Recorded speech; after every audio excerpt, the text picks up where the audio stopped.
नमस्कार. Web app किंवा website चालवताना येणाऱ्या दोन मोठ्या डोकेदुखींबद्दल आज बोलूया. हो, नक्कीच. पहिली म्हणजे समजा दिवाळीचा सेल आहे आणि वेबसाईटवर इतकी गर्दी होते की ती चक्क क्रॅश होते. मग ग्राहक नाराज.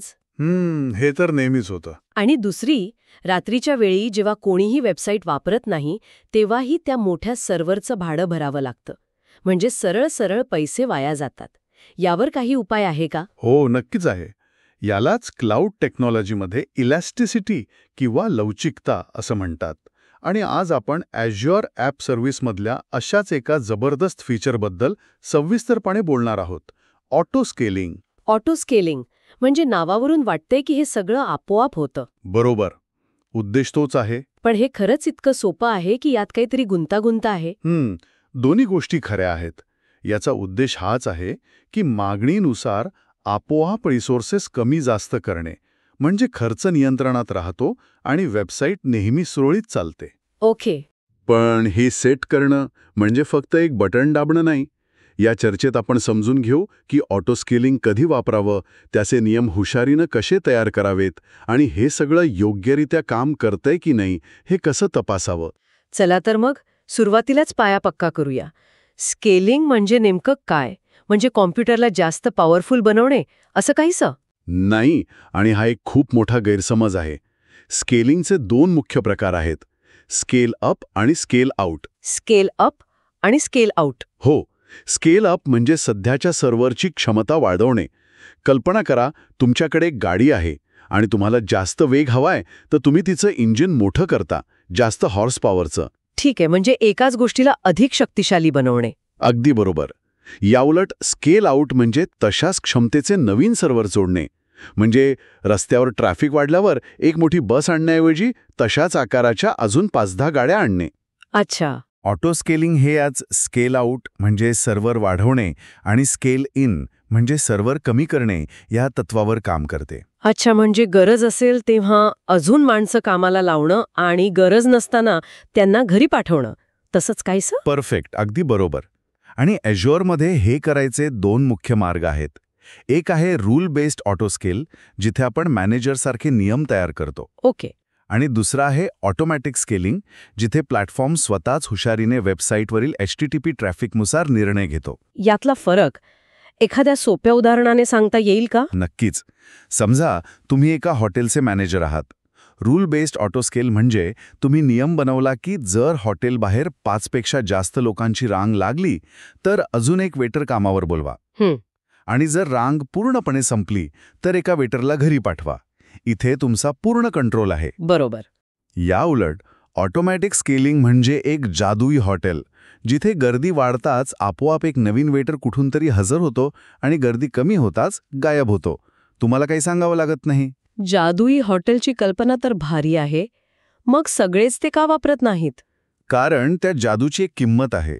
ऑटोमॅटिक स्केलिंग हे फक्त प्रीमियम V2 आणि V3 सारख्या विशिष्ट आणि महागड्या प्राइसिंग टियर्समध्ये उपलब्ध आहे. अच्छा, म्हणजे ते महाग आहे. हो, शिवाय ते फक्त HTTP ट्रॅफिक बघतं.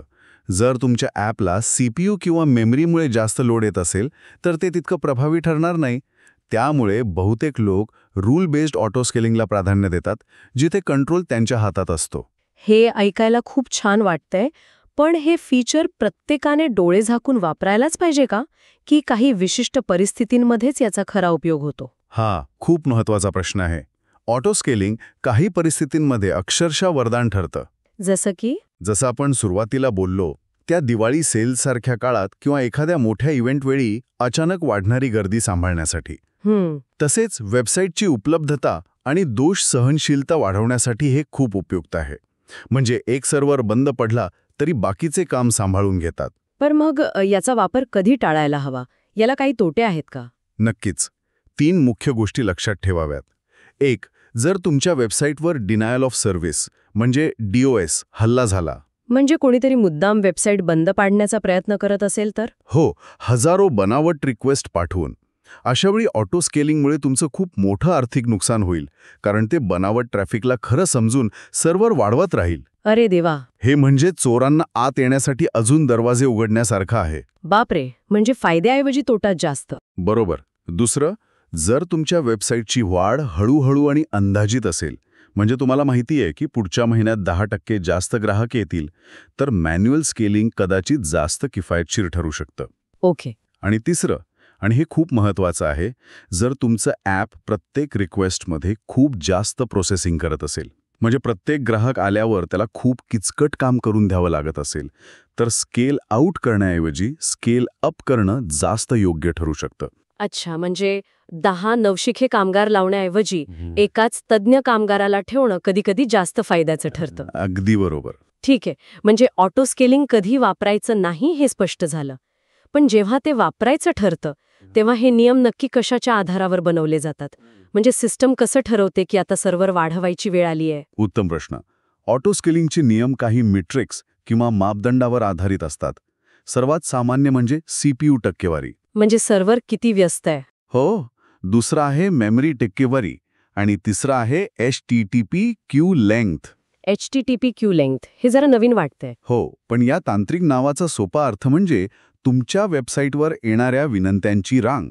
जसं दुकानाबाहेर रांग लागते, तशीच ही डिजिटल रांग आहे. अच्छा, हे रंजक आहे. हो, कारण काही ॲप्ससाठी हे CPU पेक्षा जास्त महत्त्वाचं असतं. आपल्या दिवाळी सेलच्या उदाहरणात हजारो लोक एकाच वेळी बाय नाव बटन दाबत असतील. बरोबर. यावेळी CPU कदाचित 80% व्यस्त नसेल, पण वेबसाईटला येणाऱ्या विनंत्यांची रांग खूप मोठी असेल. अशावेळी HTTP क्यू लेंग्थवर आधारित नियम लावणं, जसं की जर रांगेत 100 पेक्षा जास्त विनंत्या असतील तर सर्व्हर वाढवा, हे जास्त प्रभावी ठरतं. ठीक आहे. समजा आता हे वापरायचं ठरवलं, तर हे सेट करणं खूप किचकट आहे का? की त्यासाठी रॉकेट सायन्सची पदवी लागेल? अजिबात नाही. उलट हे खूप सोपं आहे.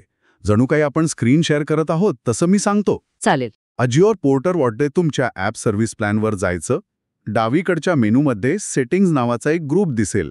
त्यात स्केल आउट या पर्यायावर क्लिक करायचं. ओके, सेटिंग्जमध्ये स्केल आउट. हो. तिथे तुम्हाला रूल्स बेस्ड हा पर्याय निवडून ऑटो स्केलिंग सुरू करता येतं.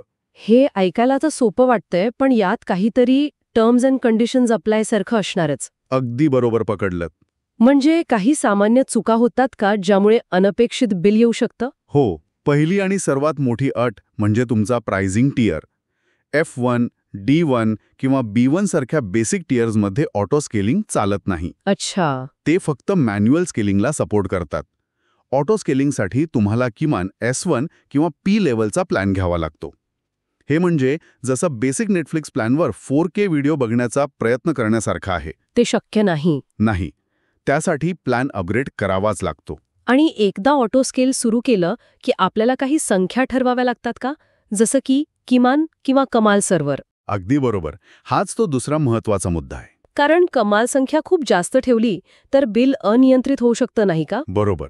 ऑटो स्केल सुरू केल्यावर तुम्हाला 3 गोष्टी सेट कराव्या लागतात. किमान, कमाल आणि डिफॉल्ट सर्व्हर संख्या. मिनिमम, मॅक्सिमम आणि डिफॉल्ट. हो. कमाल मर्यादा म्हणजे तुमच्या बजेटची लक्ष्मण रेषा. तुम्ही ती 10वर सेट केली तर कितीही ट्रॅफिक आलं तरी 11वा सर्व्हर सुरू होणार नाही. म्हणजे बिल नियंत्रणात राहील. करेक्ट. किमान मर्यादा म्हणजे तुमची वेबसाईट कमीत कमी रहदारीतही व्यवस्थित चालेल याची खात्री. आणि डिफॉल्ट ही एक प्रकारची सेफ्टी नेट आहे. Safety net? हो.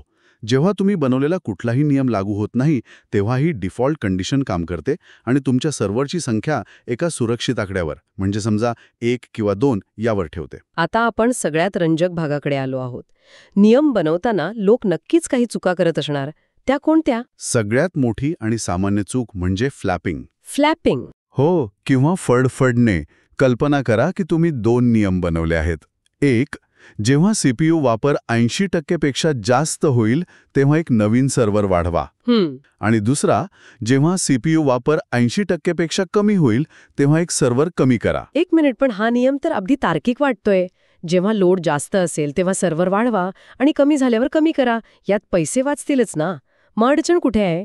अडचण प्रत्यक्ष अंमलबजावणीत आहे. समजा तुमच्याकडे एक सर्व्हर आहे आणि CPU वापर 81% झाला. तुमचा पहिला नियम कामाला लागेल आणि एक नवीन सर्व्हर वाढेल. ओके, आता 2 सर्व्हर झाले. बरोबर. त्यामुळे एकूण लोड विभागला जाईल आणि प्रत्येक सर्व्हरचा CPU वापर लगेच 40-45% येईल, जो 80% खूप कमी आहे. मग काय होईल? दुसरा नियम लगेच तो वाढवलेला सर्व्हर कमी करेल. एक्झॅक्टली. आणि सीपीयू वापर पुन्हा 81% जाईल. हे चक्र सतत चालू राहील. सर्व्हर सतत चालू बंद यालाच फ्लॅपिंग म्हणतात. अरे देवा, म्हणजे घरात एसीचा थर्मोस्टॅट 25 डिग्रीवर सेट केला आणि तो 24.9 डिग्री होताच पुन्हा सुरू झाला आणि 25.1 डिग्री होताच बंद झाला. तसंच काहीसं. यामुळे सिस्टीम अस्थिर होईल. हो, मग यावर उपाय काय? तोच विचार करत होते मी. उपाय सोपा आहे. स्केल आउट आणि स्केल इन थ्रेशोल्डमध्ये पुरेसं अंतर ठेवा. अंतर ठेवायचं. हो, उदाहरणार्थ सीपीयू वापर 80% पेक्षा जास्त झाल्यास सर्व्हर वाढवा आणि सीपीयू वापर 60% पेक्षा कमी झाल्यास सर्व्हर कमी करा. हे 20%चं अंतर फ्लॅपिंग टाळतं. अच्छा. याशिवाय अझ्योर अजून एक सुरक्षा कवच देतं, ज्याला कूलडाऊन पिरियड म्हणतात. कूलडाऊन पिरियड हे काय आहे? कूलडाऊन पिरियड म्हणजे 2 स्केलिंग क्रियांमधला किमान वेळ. समजा तुम्ही कूलडाऊन 5 मिनिटांवर सेट केला. जेव्हा सर्व्हर 80%च्या वर जाईल आणि एक नवीन सर्व्हर जोडला जाईल, त्यानंतर पुढची 5 मिनिटं अझ्योर कोणतीही नवीन स्केलिंग किंवा स्केल आउट क्रिया करणार नाही, जरी सीपीयू वापर 60%च्या खाली गेला तरी. ओके, म्हणजे सिस्टीमला स्थिर व्हायला वेळ मिळतो. अगदी बरोबर. हे त्या एसीला थोडा वेळ विश्रांती देण्यासारखं आहे. ही खूपच महत्वाची टीप आहे. आणि जर एकापेक्षा जास्त नियम लावले तर, म्हणजे सीपीयूचा पण आणि मेमरीचा पण, तेव्हा काय होतं? हां, पण एक उत्तम प्रश्न आहे. जेव्हा तुम्ही एकापेक्षा जास्त नियम लावता, तेव्हा अझ्योर कसं वागतं हे समजून घेणं महत्त्वाचं आहे. स्केल आउटसाठी म्हणजे सर्व्हर वाढवण्यासाठी अझ्योर खूप तत्परतेने काम करतं. म्हणजे जर कोणताही एक नियम पूर्ण झाला, म्हणजे समजा सीपीयू वापर 75% पेक्षा जास्त झाला और मेमरी वापर 75% पेक्षा जास्त झाला, तर लगेच सर्व्हर वाढवला जातो. अझ्योर म्हणतं, अरे देवा, काहीतरी गडबड आहे, पटकन मदत पाठवा. अच्छा. पण स्केल इनसाठी म्हणजे सर्व्हर कमी करण्यासाठी अझ्योर थोडं सावधगिरीने वागतं. म्हणजे तेवढ्या लवकर कमी करत नाही. सर्व नियम पूर्ण व्हावे लागतात. म्हणजे सीपीयू वापर 30% पेक्षा कमी झाला अँड मेमरी वापर 50% पेक्षा कमी झाली. इथे अझ्योर म्हणतं, थांबा, सगळं काही शांत आहे का याची खात्री करूया, मगच आपण लोकांना घरी पाठवू. खरंय, हे खर्च वाचवण्यासाठी आणि वेबसाईटची कामगिरी स्थिर ठेवण्यासाठी खूप महत्वाचं आहे. अगदी. हे सगळं रिॲक्टिव्ह झालं, म्हणजे काहीतरी झाल्यावर प्रतिक्रिया देणं. पण जर मला माहिती असेल की दर शुक्रवारी संध्याकाळी माझ्या वेबसाईटवर गर्दी वाढणारच आहे, तर मी काही पूर्वतयारी करू शकते का? हो, अगदी. याला शेड्यूल्ड स्केलिंग म्हणतात. Scheduled scaling. हो, तुम्ही वेळेनुसार किंवा तारखेनुसार नियम बनवू शकता. उदाहरणार्थ, तुम्ही एक नियम बनवू शकता की दर शुक्रवारी संध्याकाळी 6 वाजता सर्व्हरची संख्या आपोआप 5 वर सेट करा आणि रात्री 11 वाजता ती पुन्हा 2 वर आणा. वा, हे तर खूप उपयुक्त आहे. हो, दिवाळी सेलसाठी हे खूपच उपयुक्त आहे. तुम्ही दिवाळीच्या आठवड्यासाठी आधी सर्व्हरची किमान संख्या वाढवून ठेवू शकता. हे रिॲक्टिव्ह नाही तर प्रोॲक्टिव्ह स्केलिंग आहे. आणि हे सगळं व्यवस्थित काम करते की नाही हे आपल्याला कसं कळणार की आपण फक्त डोळे बंद करून अझ्योरवर विश्वास ठेवायचा? नाही, तसं नाही. त्यासाठी अझ्योर पोर्टलमध्ये रन हिस्ट्री नावाचा एक सुंदर चार्ट असतो. Run history? हो, तो तुम्हाला दाखवतो की गेल्या काही तासात किंवा दिवसात कधी आणि कोणत्या नियमामुळे सर्व्हर वाढले किंवा कमी झाले. तुम्ही नोटिफिकेशन्स पण सेट करू शकता. अच्छा. हो, म्हणजे तुमचा सर्व्हर तुम्हाला ईमेल पाठवेल की बॉस, मी आत्ताच एका नवीन साथीदाराला कामावर घेतलं आहे, किंवा आपण आता खर्च कमी करत आहोत, एकाला घरी पाठवलाय. हे सगळं ट्रॅक करता येतं. तर या सगळ्याचा अर्थ असा आहे की ऑटो स्केलिंग म्हणजे फक्त एक बटन दाबणे नाही, तर आपल्या ॲप्लिकेशनचा स्वभाव समजून घेणे, योग्य मेट्रिक्स निवडणे आणि खर्च व कामगिरी यांच्यात संतुलन साधण्यासाठी हुशारीने नियम बनवणे आहे. अगदी बरोबर. आज आपण स्केल अप विरुद्ध स्केल आउट, नियमांवर आधारित आणि स्वयंचलित स्केलिंगमधला फरक, फ्लॅपिंग नावाचा धोका आणि तो टाळण्यासाठी मार्जिन आणि कूलडाऊन पिरियडचा वापर, एकाधिक नियम कसे काम करतात आणि शेड्यूल्ड स्केलिंगच्या मदतीने प्रोॲक्टिव्ह कसं राहायचं याबद्दल सविस्तरपणे शिकलो. जाता जाता ऐकणाऱ्यांसाठी एक विचार.